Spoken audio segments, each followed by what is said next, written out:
Hey there, my meaty friends. This is Reed, aka CarnivorousChef. Well, I think I found what's going to be the hottest trend of the summer, which is the Glizzburger. What a Glizzburger is a hot dog stuffed with ground beef and then grilled.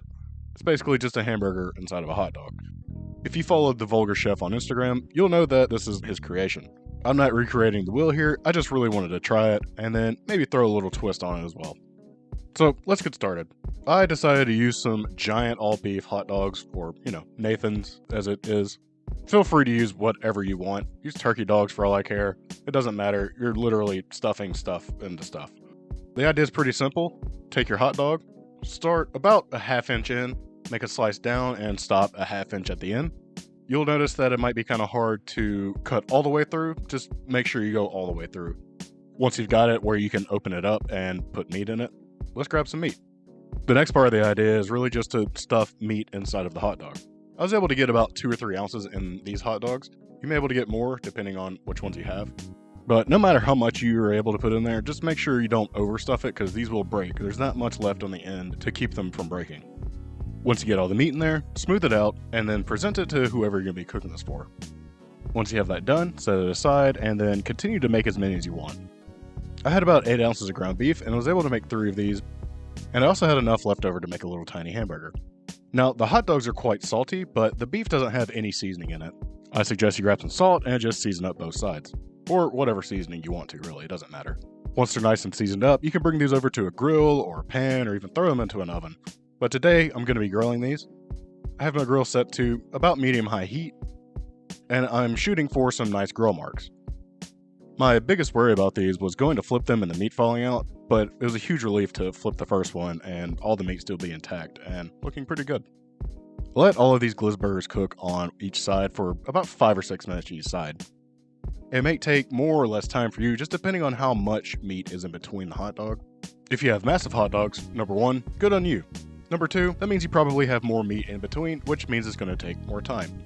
So if the instructions below don't make sense or aren't working for you, just cook it for a little longer. Now that these are done and they have a nice crosshatch like I was going for, I'm going to top on with some trash cheese because it is a burger after all. It's also fun just to watch things melt, so here's a little fast forward melting action for you. Now that they're done, let's give these a taste.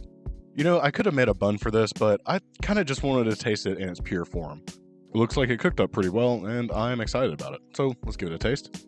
If you've ever had a hamburger and a hot dog, you know exactly what this tastes like. And just for the hell of it, let's give this trash cheese Glizzburger a taste too.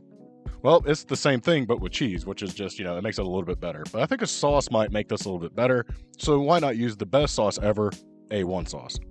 Just dump some on and let's give it a shot. Oh yeah, that really elevated the Glizzburger experience and I highly suggest you do it if you have some around. Now, I have another idea for this concept, so let's just get started with what I'm calling Glizzception. Here I have some hot dogs and a bratwurst. Slice your wieners down the middle and poop out your bratwurst meat from the casing. Feel free to save the casing for a chewy snack for later. Now, the idea is the exact same here. Just mush meat into meat and you'll have a meat. So it's meat, right? Bring these over and show them off again, even though they look pretty similar to the Glizzburgers. And toss them on the grill. I won't bore you with the tiny details, so I'll just go ahead and tell you that these took about as long as the Glizzburgers to cook. So about 9 or 10 minutes. I only let mine cook for 7 or 8 minutes, and it wasn't quite done all the way, but I'm gonna eat it anyways, I don't care. I've gotta say, it's really burning my mouth right now, but I also can't tell where the sausage begins and the hot dog ends. I also feel like there's a good sauce out there that could make this, just a little bit better. That's right, A1 sauce. It's the best sauce. Just dump it on, and let's give it another taste. Oh yeah, nice and elevated. If you liked the video, please give it a like, subscribe to the channel. If you don't like the video, go f*** yourself.